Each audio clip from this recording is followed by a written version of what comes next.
She got pregnant, and then I got knocked out. Okay. So I got knocked out. My most horrible knockout was when she was pregnant. Hi, and welcome to the Dayna Show, where we discuss in English day-to-day life of Israeli citizens, our concerns and aspirations for the country, and everything in between. I'm your host, Dayna Kaplan, and we're so glad that you could join us. First of all, before I start every episode, I try to remember to talk about the hostages and just say that we're always thinking about them. They're always in our hearts, in our minds, and hopefully that they'll be coming home today. Soon. Today, right now. Hopefully soon. Right now. Yeah. I'm super thrilled to introduce a trailblazer and a powerhouse in MMA and BJJ, Brazilian Jiu-Jitsu. Somebody who is not only an amazing fighter, but who's also responsible for shaping the next generation of Israeli fighters in Israel. So Ido Pariente, welcome to the Dayna Show. Thank you. How are you doing? I'm doing great. Yeah? Yeah, happy to be here. I'm so psyched that you're here. Wow, what a thrill, what a thrill. So before we get into our conversation, I wanted to ask you how you got into MMA and to fighting, and basically what were you like as a child? Oh my God, I was a nerd. I was a nerd. You were a nerd? Yeah, I was a nerd. I was kind of shy, and I was not bullied, but I kept away from being bullied. I started training karate as a kid. Karate. Yeah, and when I was a kid, there was no MMA. MMA started. It was not even called MMA, but the whole scene, the international scene, the when it exploded was November 1995. So I was about 93. Excuse me. So I was about 17, and I discovered it by magazines. There was no internet back then. I discovered it by reading magazines, martial arts magazines. So I'm reading these magazines and I'm reading articles about this championship that all people from all styles with no rules and no weight classes. And it looks like something like a video game or being a nerd, I was playing a lot of video games, Street Fighter and Tekken and Mortal Kombat and all those martial arts games. And this looks like, okay, this fantasy just came into life. The people that know Jean-Claude Van Damme from the days of blood sports, it looks like this movie is now a reality. Mm-hmm. Now, we only had magazines back then. We didn't have any internet, no YouTube like everybody got today. So we had pictures. We didn't have the whole thing. We had to imagine and try to create on our own. Eventually, we got a tape, and then we put the tape in the VCR. We watched what those guys were doing, and then we used to copy it on the mat. When we were training karate, then we used to do those moves. That's how we learned that scene, basically. Yeah, it was different times. It was really crazy times. That sport was called No Holds Barred back then, and what was it called? No Holds No Barred? Holds Barred.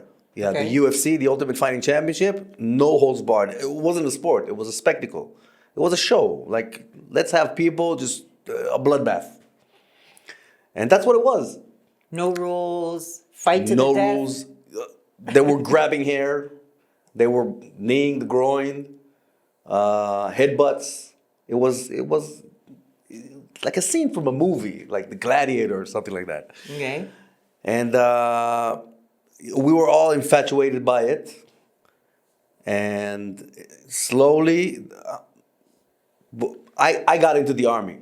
And when I got into the army, it was just when I discovered this marvelous thing. So I had two choices: to be a fighting soldier, or to be, Jobnik? Jobnik, yeah. Yeah. Yeah. So that's what I decided Not to a do. combat fighter. Not a combat fighter. Okay. So that's what I decided to do in order to continue training and to develop this scene, this thing. And I had a vision that when I finish the army, I fly to the United States. I'm going to live there for a year or two. I'm going to train every day, all day long. I'm going to fight, and I'm going to become a champion. I'm going to hold the championship belt. And that's exactly what I did. I finished the army. I worked. I saved money for a year. I worked like crazy. And I flew to the United States to a karate school that I knew in Nebraska. I lived in Nebraska for 2 years. Don't ask me why. I visited that place 15 years later. And I'm looking around and I'm seeing, I lived here for 2 years? Why? Why did I? No offense to Nebraska guys, you're cool people. I love you. That's the reason. That is actually the reason why I stayed for 2 years is because of the people. The people are amazing, but the place, oh my God, it's like there's nothing to do, nothing to do. But anyways, I was there for 2 years, and I discovered the MMA circuit, and I joined, and I had 9 professional fights. And in those 9 professional fights, I got to the championship fight. The last fight was a championship fight. I won the title, and that was the end of my stay. I had no visa anymore. I had to leave. It was like God just told me, "What's your vision again? Oh, you wanna? Okay, let's do it. Let's go." But that was the vision. You finish, you come back home, because you got another vision. You don't know your vision yet. You're gonna come back home. So I came back to Israel with that championship. It was incredible. You know, you finish 9 fights, get to the championship fight, get the belt, don't even get to defend it, don't even get the chance to maybe possibly lose it. You take the belt and go home. So you were training there every single day. All the time. You had all no the time. you had no background in fighting before. You said karate. Well- Besides karate, you had no other training. Well, I did. I started judo at some point, and then we all started doing jiu-jitsu in Israel, but not formal. We used to look at tapes and train after the karate classes or during the karate classes, and then we used to do cross-training. Let's train karate against the judo guys. Now we know a little jiu-jitsu, so let's do us against them, and then a little bit of kickboxing. Nothing professional, nothing formal, nothing that prepared you to fight. I started competing when I got to the United States. I was already 22 years old. That's really late to start competing. Oh, really? Yeah, very late. People, now when I coach and when I take my students through that process, I have them start competing around the age of 12. In judo, 12. yeah, in judo, the kids, they in judo and jiu-jitsu, the kids start competing around the age of between 4 to 6. Right. So it's really young. They need to not get nervous and not be afraid to lose, that losing is okay. You know, once they get to that 18 years old and they think that they're the best and they start losing, something happens to their confidence they can't recover. But when you get used to losing as a 4 to 6 year old, okay, no matter, raise your hand, everything is okay. You know, you lose, you win. Later on in life, when you lose, it's easier to accept it. Right. So my journey was a little bit harder. I learned the hard way, but that's part of being a pioneer. Tell me what it takes to be a fighter. Like, what was your like training schedule like? Your nutrition like?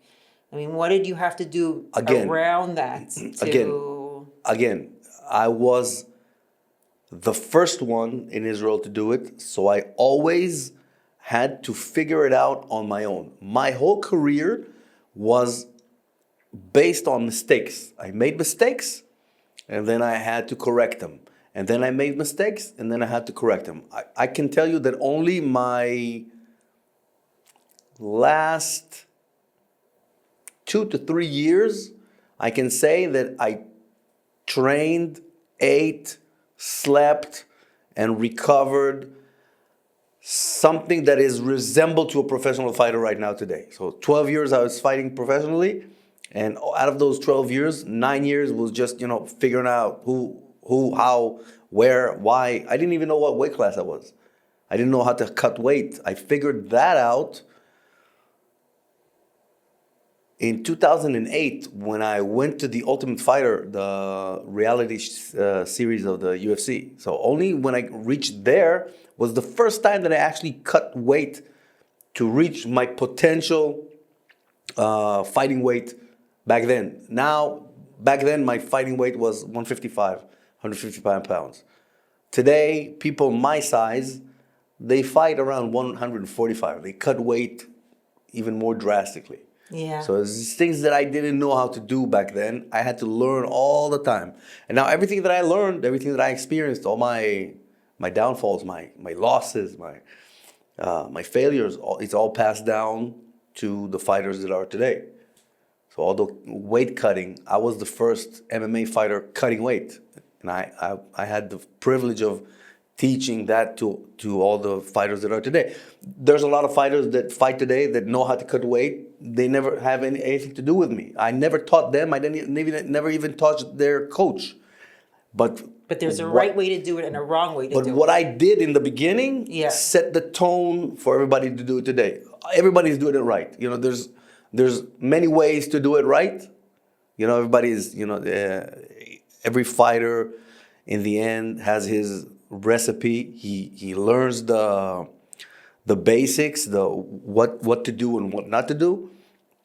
And then every fighter has his own, personality. Even in cutting weight, it varies. People like the sauna, people like the bath, people like sweating and training. Everybody has his own thing.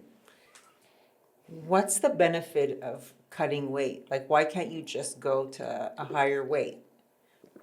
You know what I mean? Why can't you just gain weight to get to the next level? Is there a benefit? Yeah. When you cut weight, professional fighters, they weigh in the day before. Right. So when you cut weight a day before, you have chance to recover, and then you're much heavier by fight time. So people cut 10, 15, 20 pounds, 25 pounds, just cut. That's losing water, clearing your stomach from food, clearing your intestines. Everything needs to be as empty as you can 24 hours before the fight. And then Why? Why? Yeah, why? Okay, so if we're fighting now at 70 kilos, 155 pounds, and you come in naturally, you weigh in, and I cut weight from 165, and then the next day, you're still 155, I'm 165. I'm 10 pounds over you. So I have that advantage. So you cut weight so that you can gain weight. I cut weight, so I cut as much weight possible so I can be as big, the biggest that I can by fight time. Okay. Is it good? Is it healthy? Nah, it's not good. It's not good for you. It's not healthy, but everybody is doing it, so you can't fight with a disadvantage. Right. So everybody's doing it. Wow. Can you tell me about the people that you train now and what your influence is on them with the experience that you have? Are there things that you tell them to avoid or things that you focus on more because of your experience? So right now, I'm coaching, I think it's my third or fourth generation already of fighters. Like, I have a generation of champions, and then, those champions, they quit fighting and they start coaching, or they quit altogether, they move somewhere, and then I build another generation, and then, so not right now, I'm not sure if it's the third or the fourth, but so many years that I've been doing it, I'm doing it a little bit different now. I'm doing more education and more discipline.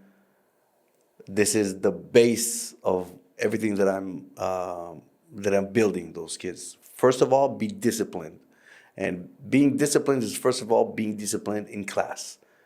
So you don't talk when you're not supposed to talk. You don't go and drink without asking for the strict rules, like being really strict with those teenagers and kids as well, like 8 to 12.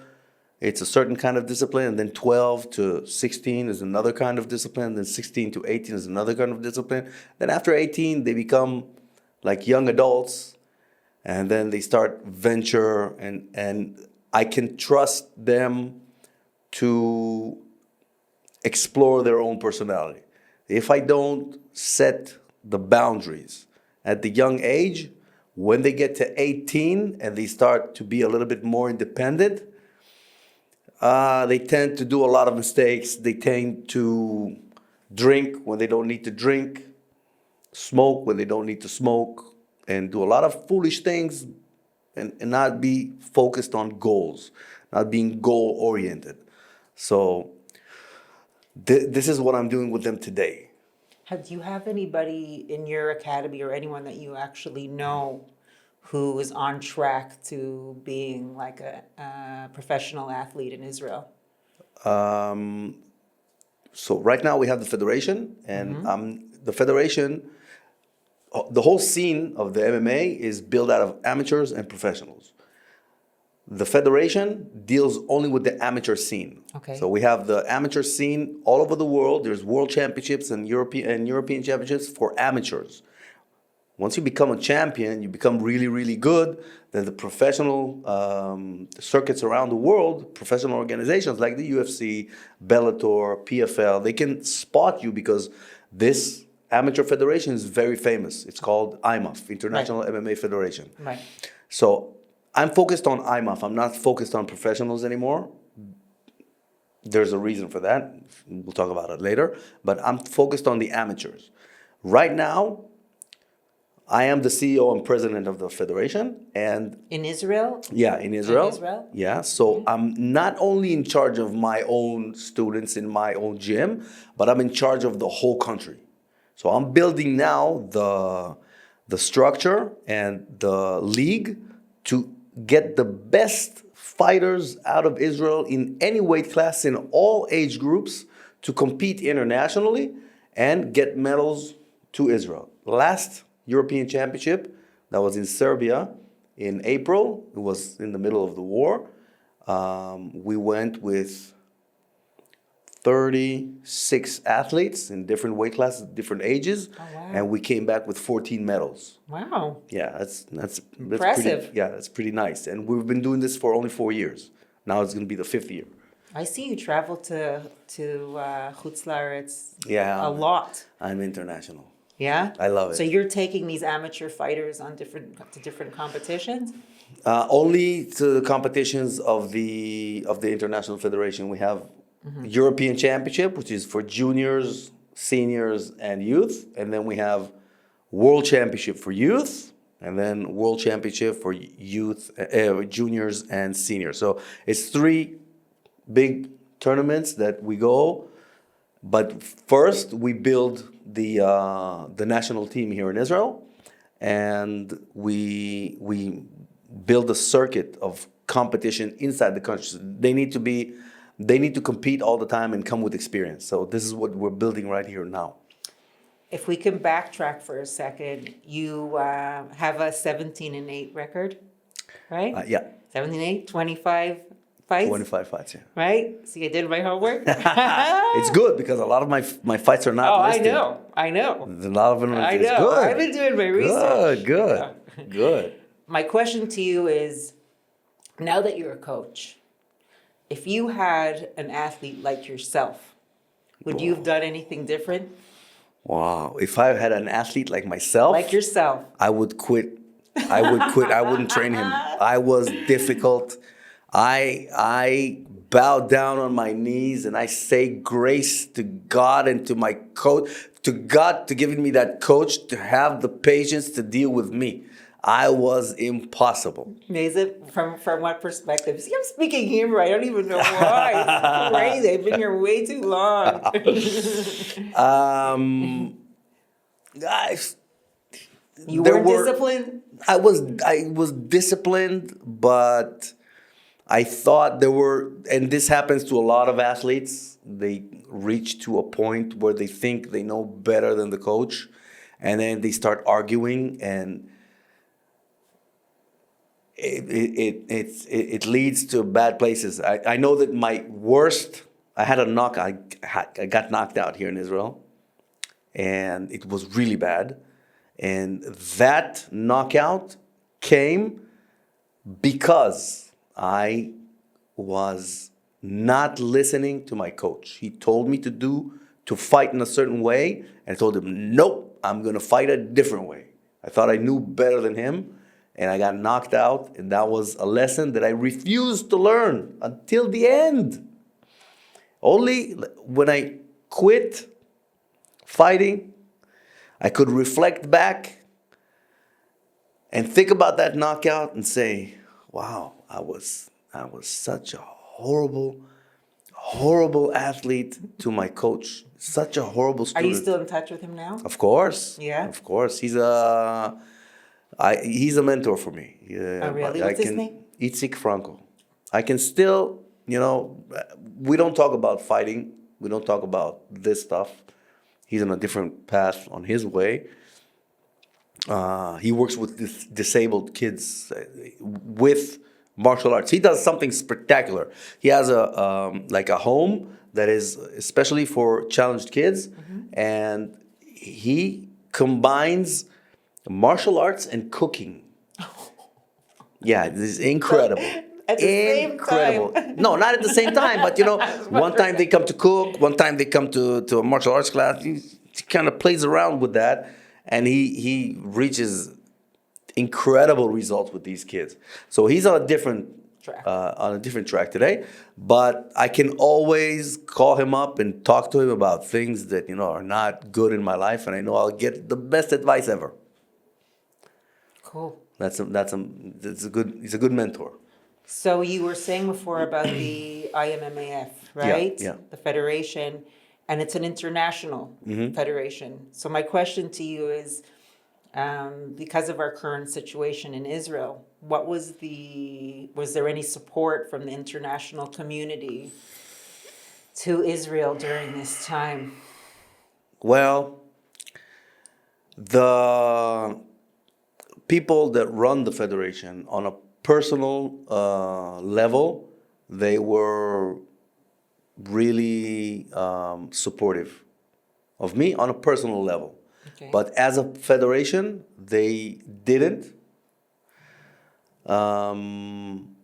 They would call you and ask you if you're okay. Yeah. I'd get all the time when things heated up. I'd get messages. I'd get phone calls, and they always interested in how I was doing, how was my family, and I really appreciate that very much.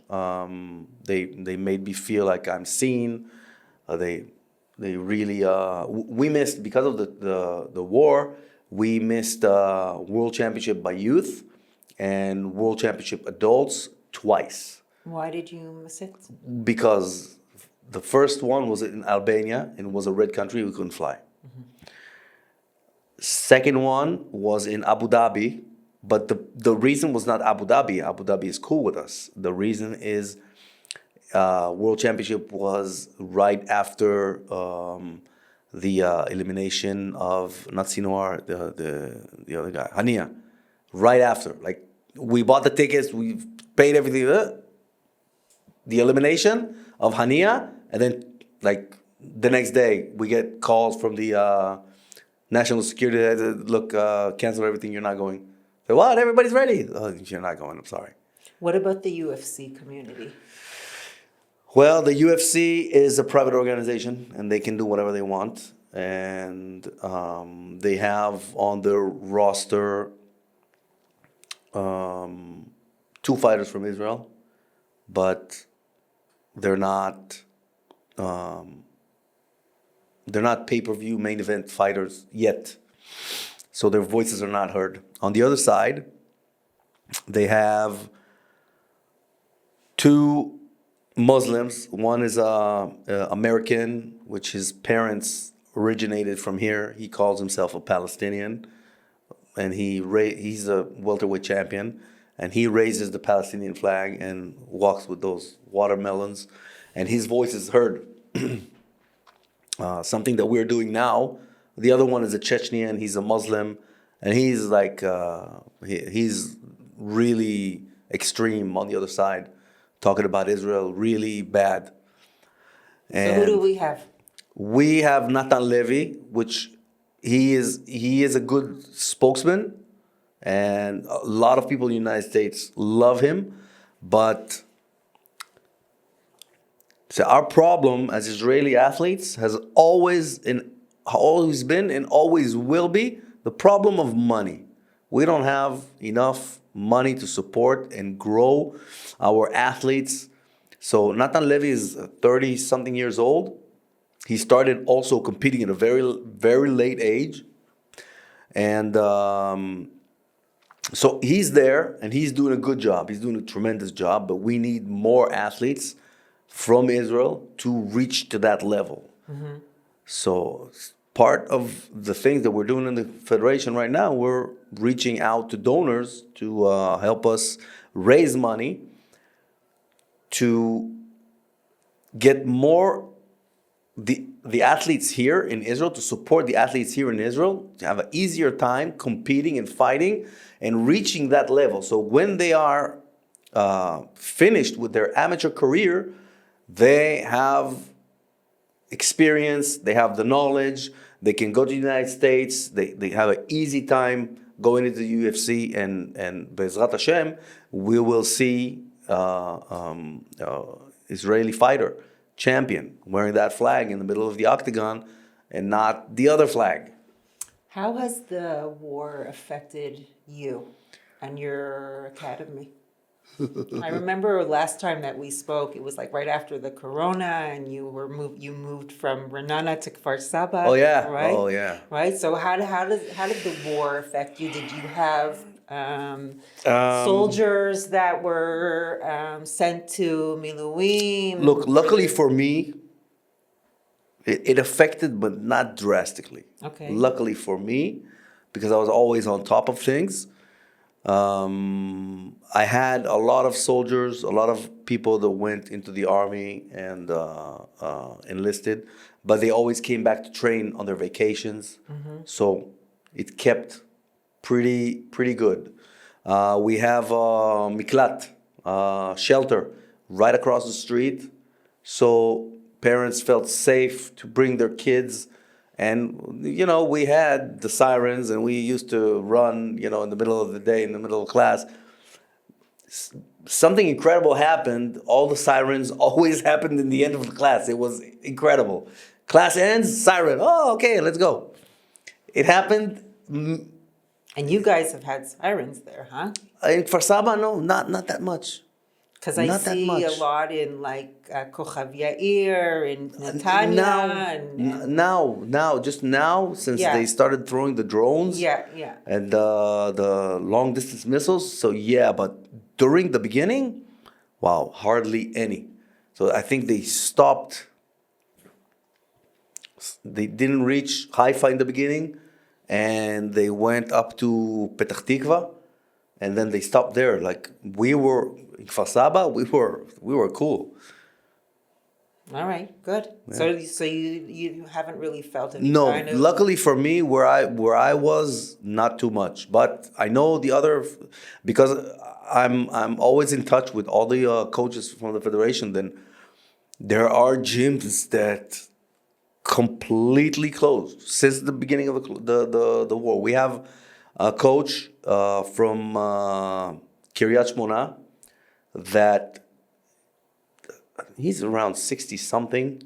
That's all he does in his life. He closed his gym.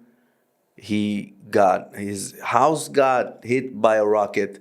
All his students are, all across Israel. He lost grip of his own reality, and it's really hard. So luckily for me, it's not me, but I'm in touch with all those people that they suffer that.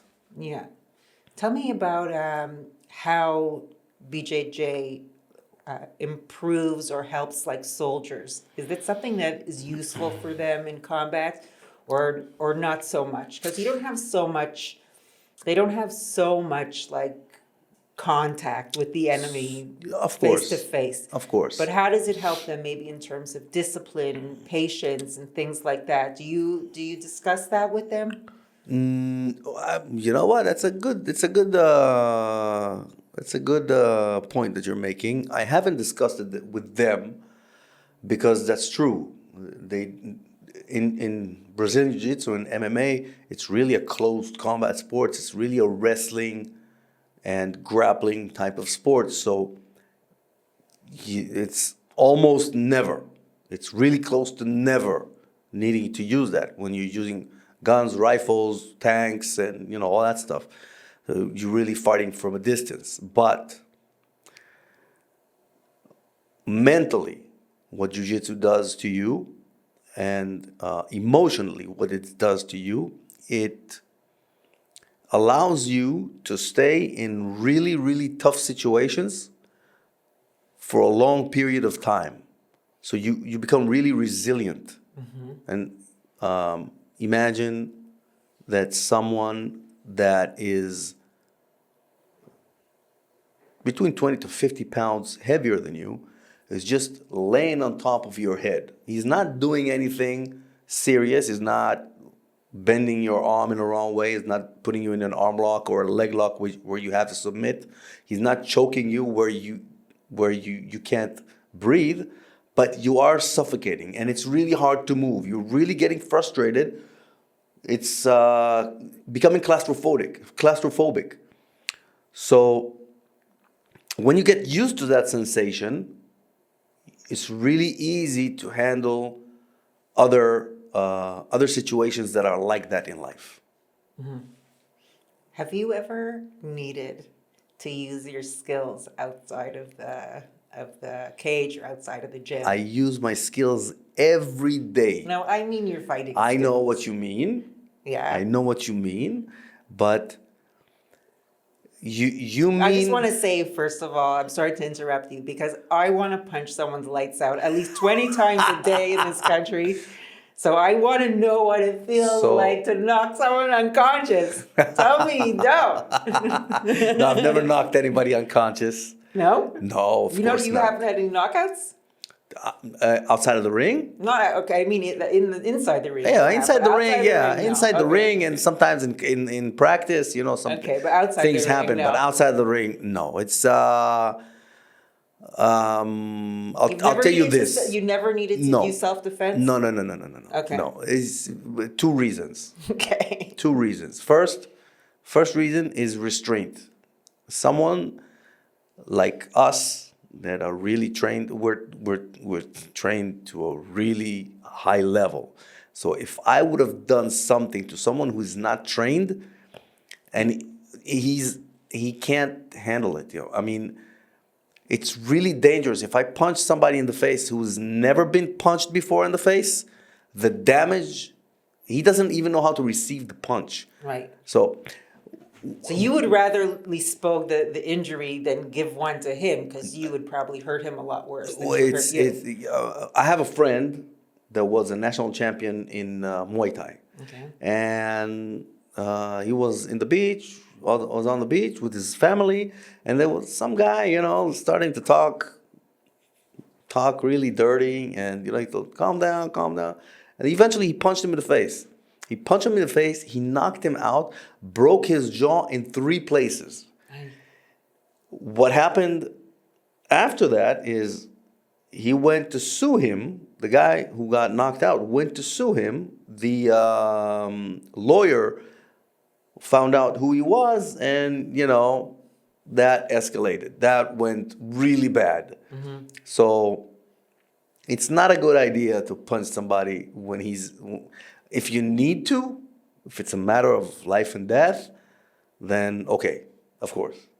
But I've never been in a situation of life and death, and a lot of people, they tend to confuse that situation. He made me really upset. Well, that's not a life and death situation. Yeah. You don't punch somebody's face in because he insulted you. But on the other side is the not life and death situations are situations where the aggressor, he realizes that the victim is really weak, and he's weak in his energy, and he's weak in his presence, and it's easy to bully him. I don't think that someone would want to bully me. I don't think my energy is that low. Well, it never happened anyway. It was once when somebody, my son opened the door of the car, and the door hit the door of the other guy, and he went out screaming at my kids. So I just went out. I just stood in front of him. I told him, get back in your car. And he's kind of understood that it's not going his way. So How do you train now? You personally? that hurts. Why? Why? Because I don't train as much as I want to. Because you're busy coaching other people? No, because I'm busy. The federation, the job with the federation is much more than just coaching. It's a lot of things around it. And we've been doing this for 4 years. And 2 years ago, we got into the Ministry of Sports. So now it's recognized by the government. But the government has a lot of requirements. So it's a lot of work. And it just keeps us that busy. So I don't train as much as I want to. How much do you train? I train, it depends. Okay, when I'm on a good track, then I lift weights about 4 times a week. And then I train only jiu-jitsu. I can't strike anymore. It's too painful for me. Sorry that I'm laughing. Yeah, well, Okay. I've suffered so many injuries. Yeah, that was my next question. I suffered so many injuries that it's too hard. What is a 40, you're 46 now? 47. 47? Yeah. What is a 47-year-old body of a former athlete feel like after you sustained all of the injuries? Okay, so no neck. That's me, okay? No neck. No neck. No neck. Have you ever had one? No, yeah, I did. No, and no movement, look. No movement. Okay. And no movement on my right elbow. And, of course, lower back. God bless, I don't have problems with my knees, but shoulders a little bit. So everything, it's when you're an athlete, I think in any sport, and you're doing it professionally for a period of like 12 years, it takes a toll on the body, and Sure. it's really hard. It's not like my body is broken, but it's really hard. It's really hard when you're boxing. Then you get hit in the head a lot, Yeah. and then it's some age you just don't want to get hit in the head anymore. So have you ever had a concussion? You said yeah. Concussions. Yeah, I had concussions that I didn't even know that I had. How many times did you have a concussion? I don't know. You don't remember? I don't know. I don't know. I don't know, because there's a lot of times that I had concussions that I didn't even know that was a concussion. The sport was so young, we didn't have any medicals and nothing. I remember that I was in my second fight in Nebraska. The fight went to the last round. It ended a little bit before the last round, and I got hit in the head in that fight so much. And I remember that I was working construction, and I was climbing a ladder, and I was dizzy, and I was all dizzy on the ladder and losing my balance. Back then, I didn't know that was a concussion, but that's what it was. And I don't remember how many times that happened to me. So I imagine that I've had Several. at least a couple of dozens. Couple of dozen? I'm Oh my pretty sure. God. Do you have any brain damage?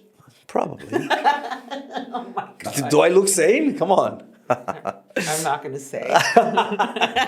No, but maybe I'm exaggerating. Maybe I'm exaggerating. Couple of dozen. Maybe I'm exaggerating. But I'm sure that I had at least 10. You know, sometimes concussions are really light, but we don't even know about them. So What about now? What are the competitions now like in Israel? Do they have stricter rules here? yeah, of course. From when I competed, of course. Of course, if somebody gets knocked down or knocked out, he gets looked at. We have a medical supervisor, and he looks at those fighters and he benches them for 3 to 6 months. Oh, really? Yeah, you can't train, you can't fight. You're not fighting. That's it. What about like using drug enhancing? So stuff? that's Do we have like a supervised. USADA kind of thing here? Yeah, it's called WADA. WADA is the World Anti-Doping Association. USADA is just in the USA. Right. USA. So WADA is all over the world, and WADA is supervising over IMAF.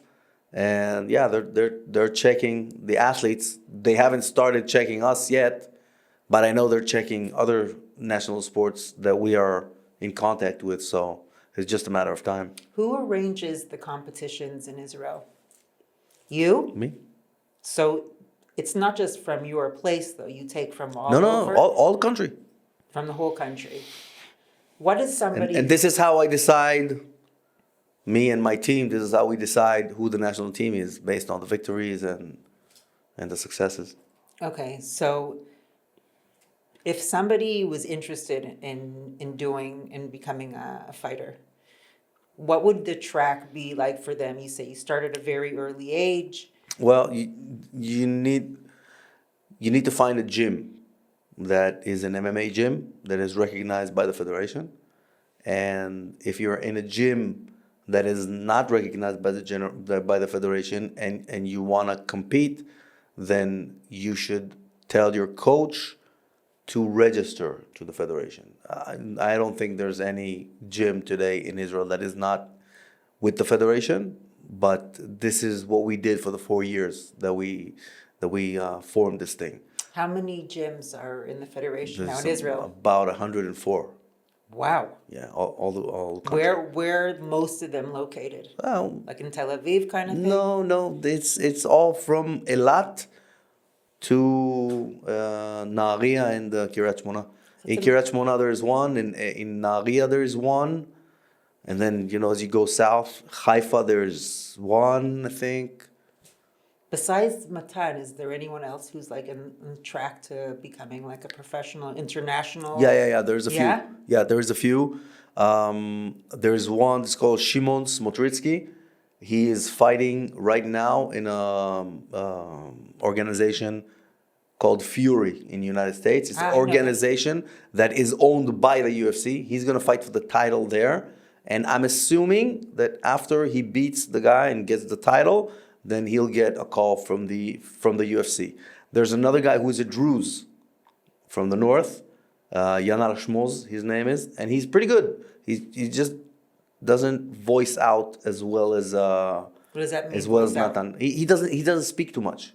He doesn't speak too much. He's not out there. He's not doing the PR as much as Natan is doing. Natan is doing a crazy PR business. But he's not doing that almost at all. But he's a good fighter. What about women? Women. So we had Olga Rubin, who fought. She was my student, and then after a period of time, we parted ways. She went with another coach, a good friend of mine from Holon, and she fought for a world title 3 times already. Once in Bellator and 2 times in Invicta. Invicta is another organization. There's MMA only for women.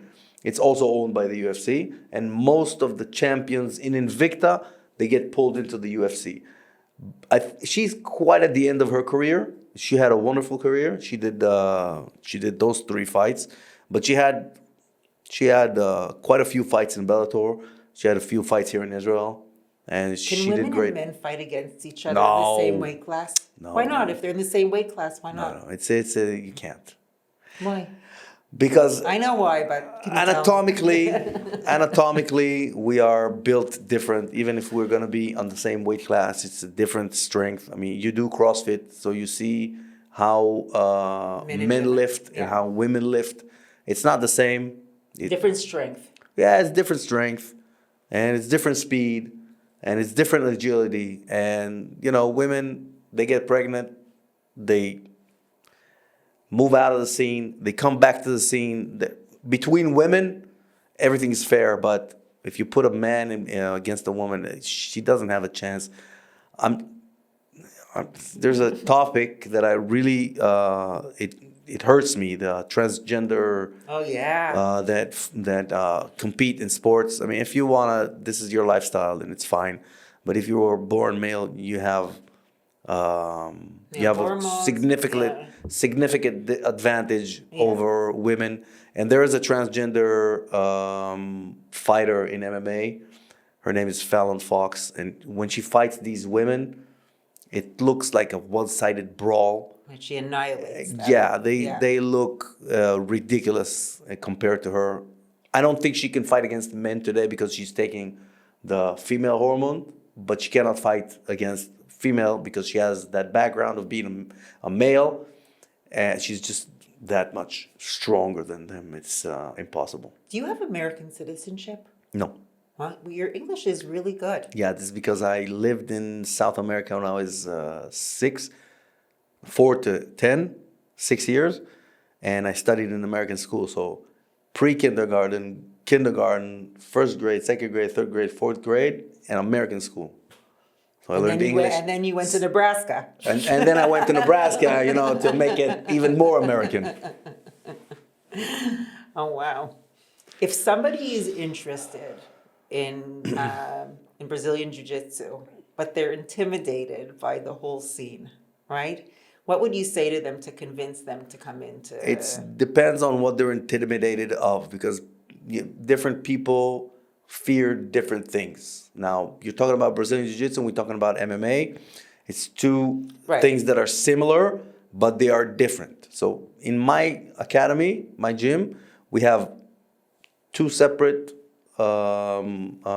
classes. We have Jiu-Jitsu and we have the MMA. And Are those the only two sports that you teach there? as a sport to go fight, yes. Okay.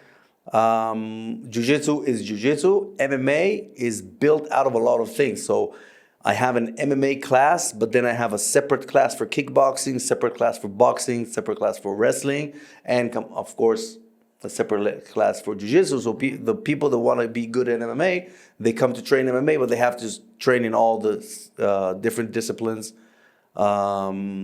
separate. Okay. To sharpen the tools. But I don't teach boxing to go compete boxing. I don't teach wrestling to go compete wrestling, and I don't teach kickboxing to go compete kickboxing. I do it only for the MMA. Do you teach everything? No, come on. Do you have people now that are working for you? Yeah. But what if someone wants to be to be taught by you? You as a coach. It's called the Pariente Academy, Yeah, right? oh yeah, but even in the Do you have a Gracie, presence there every day? You come I'm there almost every day. Yeah. I'm there almost all the time.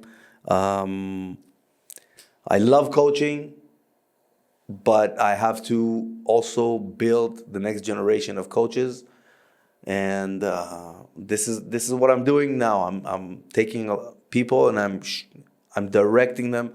You are good for this spot. You are good for that spot, and I'm kind of supervising everything from top, and I am able to teach any class. All the classes. Everybody's a human being. Everybody has their own things. Sometimes they have to miss class. So I substitute everything. So everybody who comes to the gym, sooner or later, they're going to be taught by me. And, it's not that rare. How often do you recommend people come in to train? I think that Do you need like a recovery period after every class? Because you get pretty knocked up, no? no. In classes, look, the sometimes parents they get a little bit scared. I'm gonna send my kid to MMA. He's gonna get injured. He's not dangerous, and I'm telling, look, I'm running a business, okay, and I have customers, and I need my customers to come back. Yeah. If I don't take care of my customers, they're not gonna come back. So it's not my interest for them to get injured. I'm going to take care of them. It's really simple. And so then they calm down and everything's and they come to train. So my recommendation is 3 times a week for people that don't want to be competitors, but the minimum is twice. Like some people can't come 2 times a week because life, work, relationships, other things you want to do. Sometimes people prefer twice. I don't like people to come once a week. I don't think that's any good. Sometimes life beats you down and that's all you can. So it's okay, but twice I think is the minimum. 3 is the optimum. If you can do more, then you're probably addicted and I like Is it you. divided up into ages? Yeah, of course. Yeah? Yeah, it's I age mean, groups. obviously you could have a 5-year-old kid playing against a 60-year-old man, Yeah. but let's say you have a 60-year-old beginner. So you have beginners. So for- you have beginners classes and advanced classes, and then the youth classes are divided by ages of groups of ages. What do you see in the future for the sport in Israel? What would you like to see in the future for the sport I in don't. Israel? I put visions in my head and I make them happen, as I Okay. told you in the beginning. Yeah. So if I say something is going to happen, Okay, then this is yalla. going to happen. What is going to happen?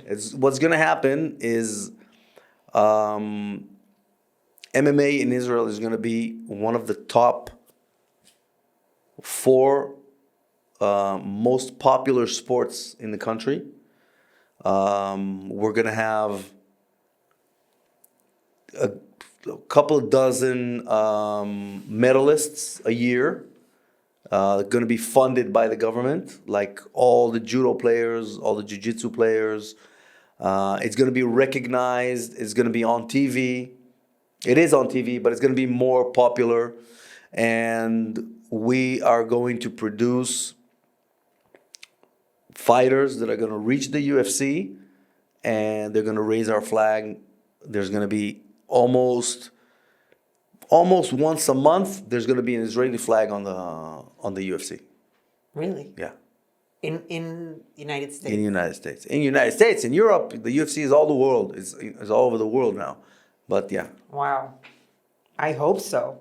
I hope so. My son was like very involved in judo when he was growing up, and it really, really, really helped him. I wish he would have continued. Look at judo. I mean, look at judo today. Judo is so popular here in yeah. Israel. It's like one of the biggest sports in Israel. It's number 3. Yeah. I think it's basketball, soccer, basketball, and then judo is the 3rd biggest sport. It produces champions by the dozens, and they replace each other. They finish their careers. They become businessmen. All of them, all of the good champions, they're businessmen. And And this they go is what's to the going to happen. Olympics. They go to the Olympics. By the way, the IMAF is trying to get into the Olympics right now. So hopefully, 2032, we're going to have Olympic team. Hopefully. I hope so. That would be so great. So we talked about your goals for MMA in Israel. What are the goals for you for your academy?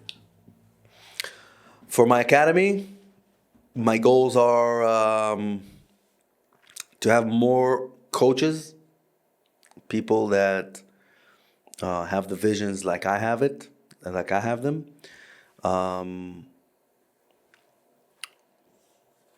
And to have more fighters in the national MMA team. But this is already happening. So it's like I'm already inside of my own vision. Talk to me a little bit about the physical and mental benefits of the sport, not just on the mat and not just while you're doing it. What I really like that you said about making mistakes, learning to be comfortable with making mistakes. whenever I try like a new venture, like this podcast or like working in my job, I always tell myself I'm going to give myself a period of time where I'm able to fuck up as much as I have to. And to be comfortable with the fact that I don't know everything. And when you make mistakes, it's a learning process, right? So how do you adapt that to your tchum, to your field? What do you mean? Like, When I asked you before about it, how the lessons that you learn from BJJ affect other things in your life. so there's one really, really, really important issue that I have been struggling with all the time is how to accept the loss. Yeah, accepting a loss for me was really traumatic. And I see a lot of fighters today getting over losses really easy, the way that I couldn't. And as I see that pattern that I had, I see that same pattern I have in my personal life, how I run the business, how I run the federation, how I run everything. I look at losses in a very serious way. And now, when I look back and I see that every loss that I had something to do with my present version of today, then I know that if I make a mistake in my business or if I make a mistake in the federation or in any other part of my life, I know that it's not necessarily a mistake. It's a lesson that you just need to learn and to evolve from. Jiu-Jitsu is really comfortable with that, in that sense. Because in Jiu-Jitsu, you always make mistakes on the mat, you always get submitted, you always tap out. It's really easy and it's really comfortable. In MMA, it's a little bit harder because in MMA, you also get pounded. And when you get hit, sometimes you get traumatized. And when you get traumatized, not a lot of people can handle physical trauma in the same way. Some people are built for that, and some people are not. There's other people that can handle the claustrophobic sense. So when people come to me and they want me to direct them what sport to train in my academy, then this is what I would look for. How do you deal with trauma? How do you deal with claustrophobia? Isn't that something you could learn though? Yes, of course. During? Of course. But if I have the choice of what tool to start you off in, then I would choose the more comfortable one because then I would have an easier time to reaching you on a psychological Level. on such psychological level. Right. So in jiu-jitsu, when somebody gets you in an armbar or a choke or a leg lock, then you just tap out and it's over. And then you can ask him, hey, what happened? I did this and that. Okay. And then the next time he's going to do it to you, you're going to already recognize the steps. Man, you did that again. And then the third time, you're going to already recognize the steps from prior. And you can say, no, I'm not going to get you. I'm not going to let you get me in that now. And then he's going to get you on another thing. And then when he gets you on another thing, hey, what happened now? So this is the evolution of mistakes, but it's not really mistakes. It's just just a learning curve. Right. So jiu-jitsu is really comfortable in that sense. MMA, not so comfortable, but it is good for a lot of people. What are the different disciplines for MMA? It's jiu-jitsu? Well, MMA is a set of rules. Is a fight with a set of rules that allows you to punch, kick, knee, elbow, throw, choke, arm lock, leg lock, and ground and pound. So you put somebody on the ground and you pound on them. So MMA is a set of rules, okay? So if you consider MMA as a set of rules, then you go to all of the fighting arts and you take what tools in that fighting art are suitable to be in this kind of sport.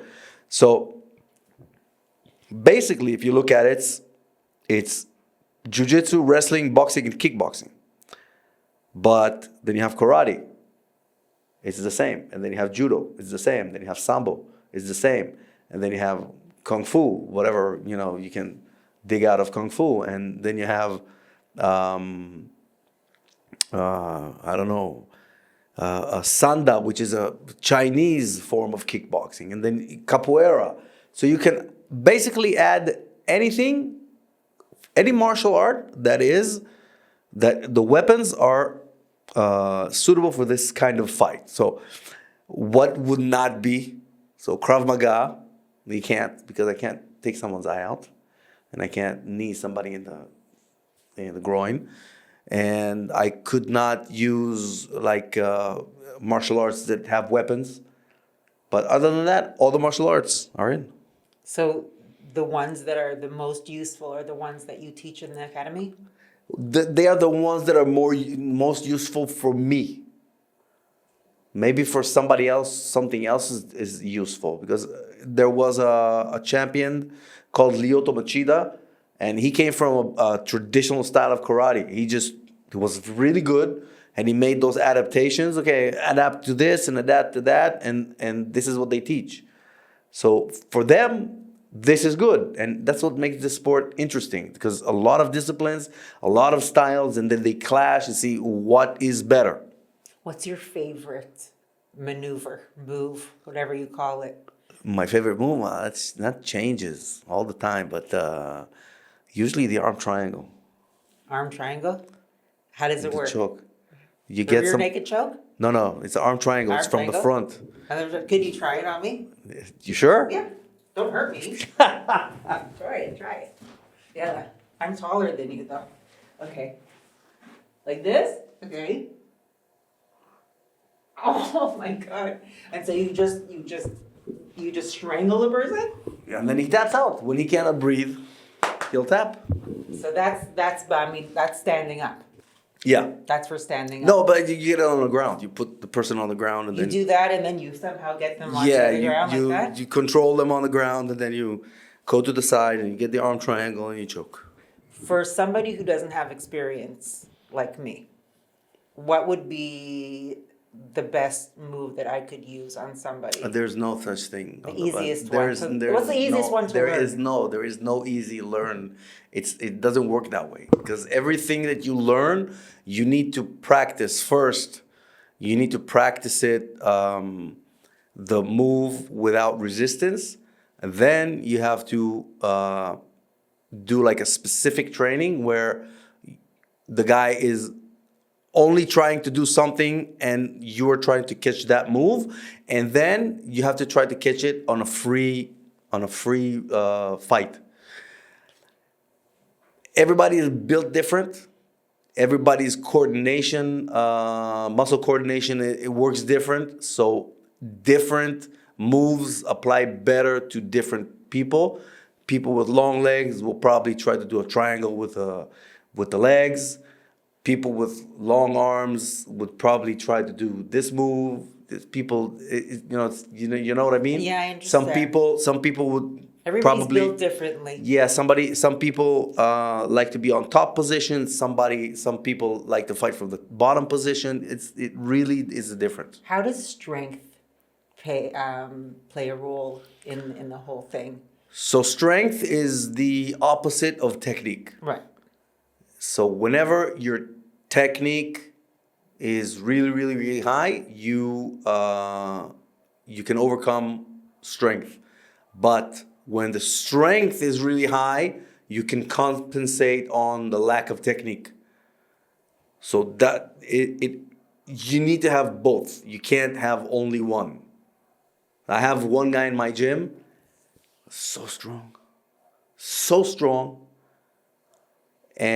but his technique is really horrible. So he's always like stuck, never moves too much. Can you improve his technique? Yeah, I'm trying. What do your kids think about your success or your professional? My kids, man, my kids are my At buddies. what age did you have children? What age I was? Yeah. At what point in your career did you have children? It was 2010. It's like 2 years before I retired. Okay. And my ex, yeah, she got pregnant, and then I got knocked out. Okay. So I got knocked out. My most horrible knockout was when she was pregnant. And then I had another knockout. It's a good thing you weren't a woman. Yeah. Yeah. Okay. And then I had another knockout, and then I kind of put everything to the side because they were born. It was chaos, twins, chaos in the house. And then I came back and I had 3 or 4 more fights. 3, 4? 4 more fights. And then I retired. So how was it being a dad and being a fighter? Did it change Really your difficult. Isha? Really difficult. Really difficult because I was not a regular professional fighter. I was that fighter that trains like a professional, but also has a steady job. So it's twice as hard. And also being a family man and 2 newborns, oh, that was tough. That was tough times. From what perspective? Just dividing up your time, making your priorities. When you train to fight, you need to rest a lot. No rest. You get injured, you get tired, you get exhausted.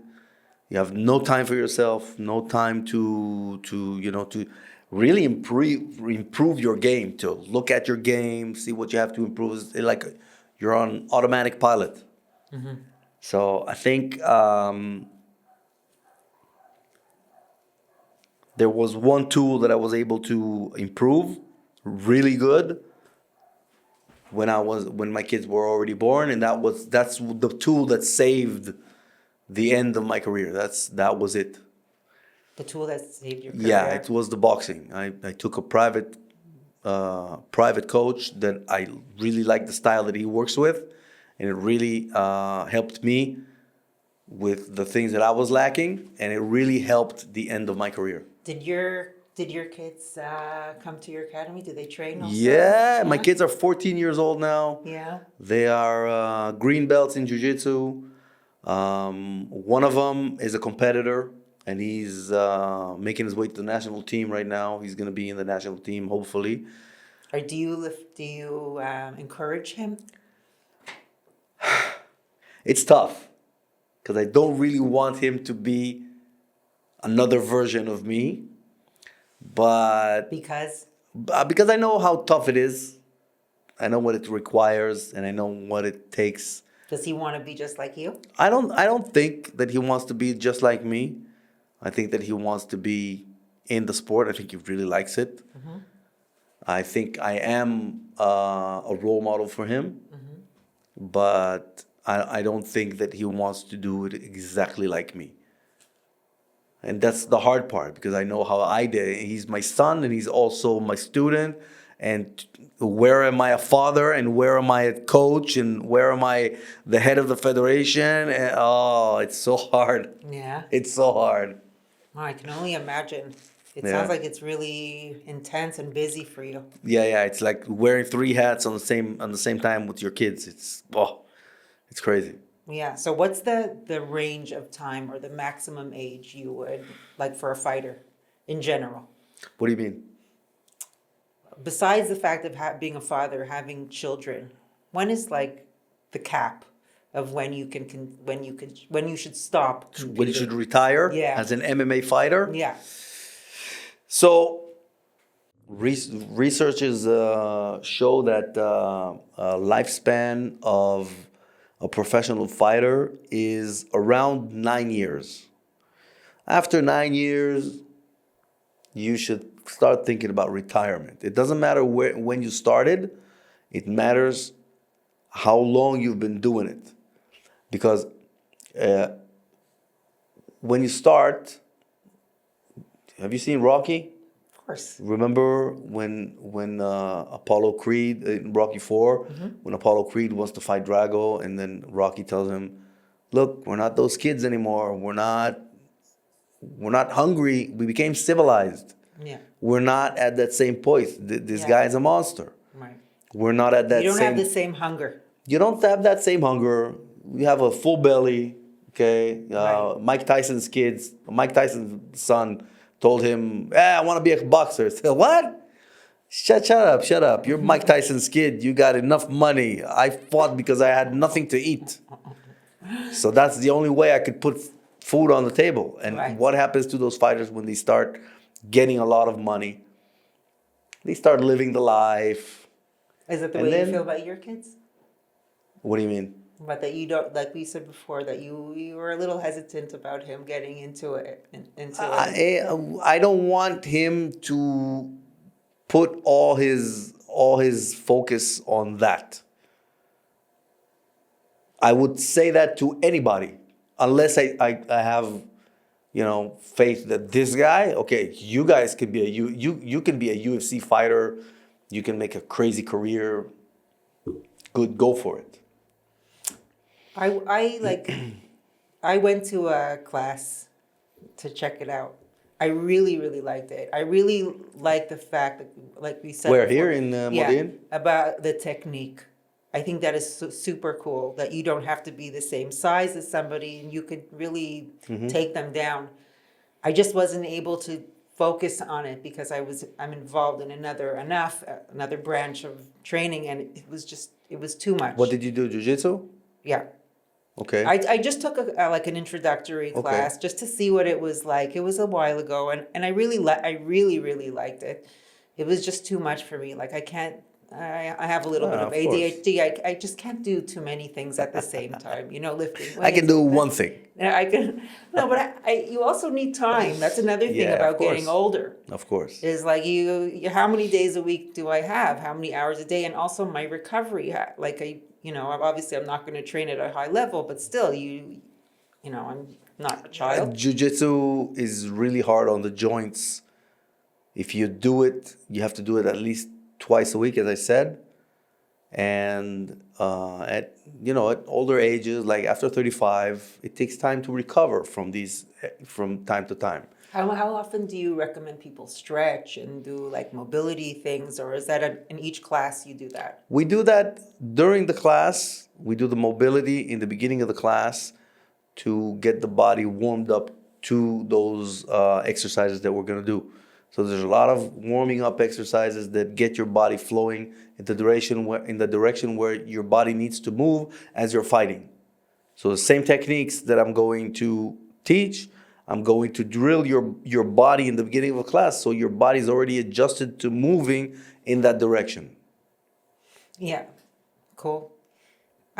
Is there anything that you want to promote or you want to, advertise for yourself, for your federation, now that we have the opportunity now in front of all of our viewers? Well, as I said before, one of the things that is really important to me is to have that Israeli flag presented in the UFC.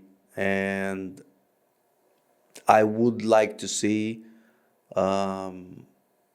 people that donate to sports in Israel, that know the importance of sports because in the end, sports is another form of ambassador. That's right. So I would really like to see people investing in our MMA federation so we can get that flag not once with one fighter, but on a regular basis, to make a system where we have those fighters all the time running into the UFC and not having it, okay, a long time ago, there was this guy who held the flag. Are you a proud Jew? Of course. Yeah. Yes. You try to promote Israel and Judaism as much as you Always. can? Always. In what way? First of all, in my social media, I'm always. Right now, I a little bit toned it down because I need to be a little bit more professional in what I do.